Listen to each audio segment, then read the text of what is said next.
यहाँ एक्टिविटी है, इस एक्टिविटी को खुद ही आप पढ़ लेना। चलो आगे देखते हैं। Did plants in all the glasses glow at the same place? देखिए यहाँ इसमें जो है एक ग्लास ABC लिया गया है जिसमें कि कह रहा है कि growing seeds with manure after fertilisers. इसमें अलग अलग प्लांट्स को जो है ना अलग अलग मैन्योरिंग करके इसमें दिया गया है। चलिए इस एक्टिविटी को हम देख ही लेते हैं। Correct, take moong or gram seeds and germinate them. Select 3 equal sized seedlings. Take 3 empty glasses or similar vessels. Mark them ABC to glass A and a little amount of the soil mixed with a little cow dung manure in glass B. Put the same amount of the soil mixed with a little urea.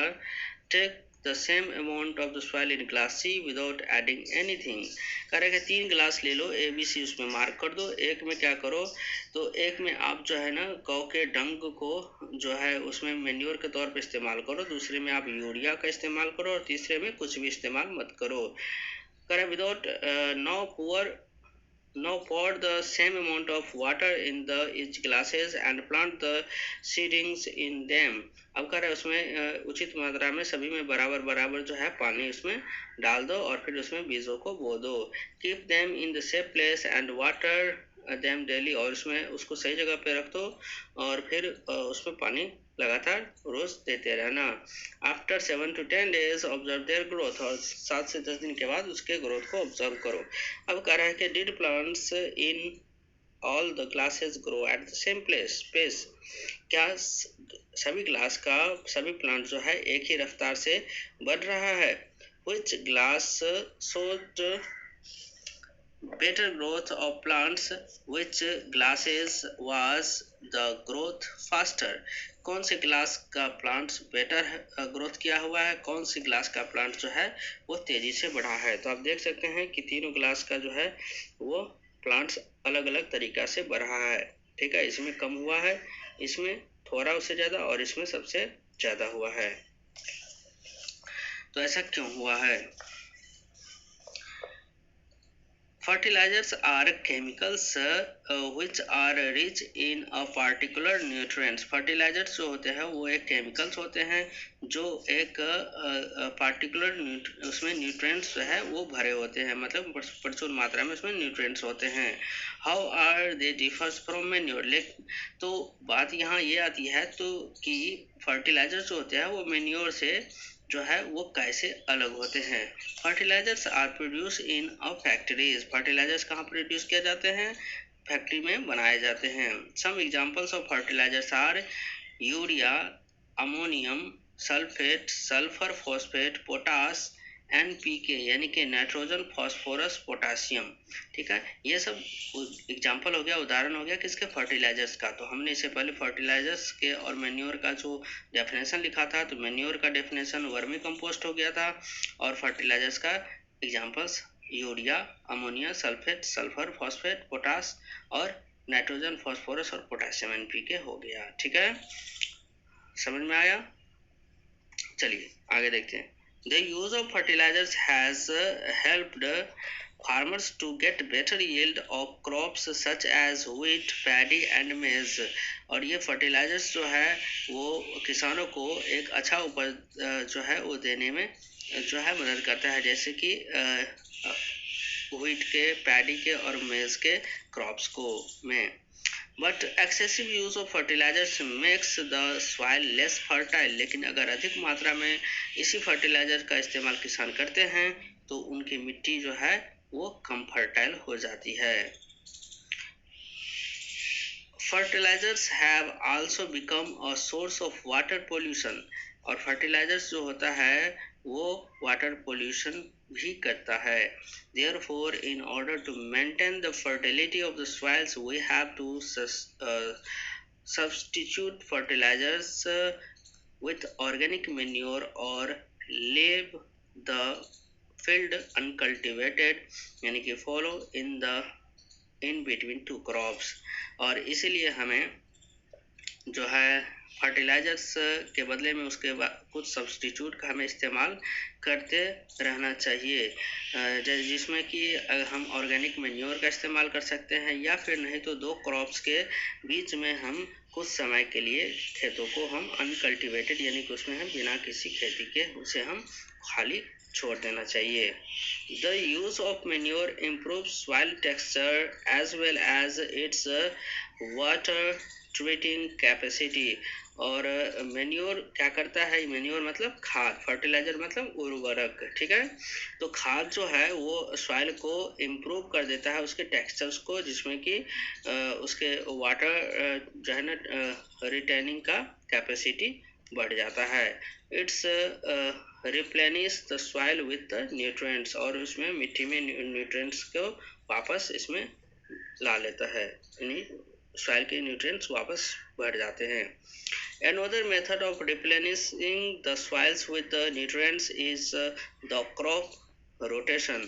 और एक और method होता है जो कि soil के replenishing जो है न्यूट्रिएंट्स उसमें आ जाते हैं वापस, वो होता है क्रॉप रोटेशन से। क्रॉप रोटेशन क्या होता है? तो क्रॉप रोटेशन जो होता है वो यानी कि एक फसल का उत्पादन करने के बाद दूसरा फसल जब उसमें किसी खेतों में जब लगाएंगे तो सेम वही फसल ना लगा के हमें दूसरा फसल लगाएंगे, तो उसी को बोलते हैं crop rotation. This can be done by growing different crops alternately. ये हम अलग अलग क्रॉप्स जो है वो अल्टरनेटली तरीका से हम इसमें ग्रो करके कर सकते हैं। Earlier farmers in northern India used to grow legumes as fodder in one seasons and wheat in the next season। और पहले के उत्तर भारत के जो किसान होते थे वो लिगुम्स का जो है वो ग्रो करते थे एक फोडर के चारा के तौर पे, और अगले सीजन में फिर उसमें गेहूं का इस्तेमाल मतलब गेहूं अनाज उगाते थे। This helps in the replacement of soils with nitrogens, और ये मिट्टी में नाइट्रोजन्स की मात्रा को वापस रिप्लेस कर देता था। Farmers are being encouraged to adopt this practice, और फार्मर्स जो है वो इस प्रैक्टिस को अडॉप्ट कर रहे हैं, बढ़ावा भी दे रहे हैं। In the previous classes you have learned about rhizobium bacteria. इससे पहले के क्लास में आपने राइजोबियम बैक्टीरिया के बारे में पढ़ा। This are present in the nodules of roots of leguminous plant. और ये जो है क्या होते हैं, लिगुमिनस प्लांट होते हैं उसके जड़ों में पाए जाते हैं। दे फिक्स एटमॉस्फेरिक नाइट्रोजन, ये क्या करते हैं, एटमॉस्फेरिक नाइट्रोजन को फिक्स करते हैं, ठीक है। समझ में आ रहा? अब देखिए यहाँ जो है ना कुछ difference between fertilisers and manure के बीच में डिफरेंशिएट दिया हुआ है, तो आप वीडियो को पॉज करो और इसका स्क्रीनशॉट लेकर अब इसको कॉपी में नोट डाउन करो, ठीक है, इसको लर्न करना, ओके। अब देखो आगे दिया हुआ table 1.1 gives the difference between the fertilisers and manure. ये टेबल 1.1 में फर्टिलाइजर्स और मैन्योर के बीच में कुछ डिफरेंस दिया हुआ है। एडवांटेज ऑफ मैन्योर, मैन्योर का एडवांटेज क्या है, यानी फायदा क्या है, बेनिफिट क्या है। The organic manure is considered better than fertilisers. Organic manure जो होता है वो फर्टिलाइजर से अधिक महत्व माना जाता है। दिस इज बिकॉज, ये क्योंकि it enhance the water holding capacity of the soil. ये क्या करता है, मिट्टी के वाटर होल्डिंग कैपेसिटी को बढ़ा देता है। It makes the soil porous due to which exchange of gases becomes easy। ये क्या कर देता है, सॉइल के पोर्स को बढ़ा देता है, जिससे कि जो गैसेस का जो एक्सचेंज होता है वो आसानी से हो जाता है। It increases the number of the friendly microbes, और इसे मैन्योर को इस्तेमाल करने से खेतों में यानी कि मिट्टी में जो माइक्रोब्स होते हैं, फ्रेंडली माइक्रोब्स होते हैं, उसको बढ़ा देते हैं। It improves the texture of the soil, ये सॉइल के टेक्सचर को भी इम्प्रूव करता है। आगे है इरिगेशन। तो ये इरिगेशन हम अब नेक्स्ट क्लास में देखेंगे, ठीक है। आज हम इतना पढ़े। आपको ये वीडियो कैसा लगा अब हमें कमेंट करके बताओ। आप अधिक से अधिक अपने फ्रेंड्स को भी शेयर करो, शेयर नहीं करते हो लाइक करो, ठीक है। तो अब नेक्स्ट वीडियो में मिलेंगे। और इससे पहले के वीडियो जिनको पसंद आया था, मनीषा, थैंक यू। एंड आप और भी अपने फ्रेंड्स को शेयर करो जिससे कि वो भी उस वीडियो को देख पाए। चलिए नेक्स्ट वीडियो में मिलेंगे, तब तक घर पे रहिए, सुरक्षित रहिए। Okay, bye.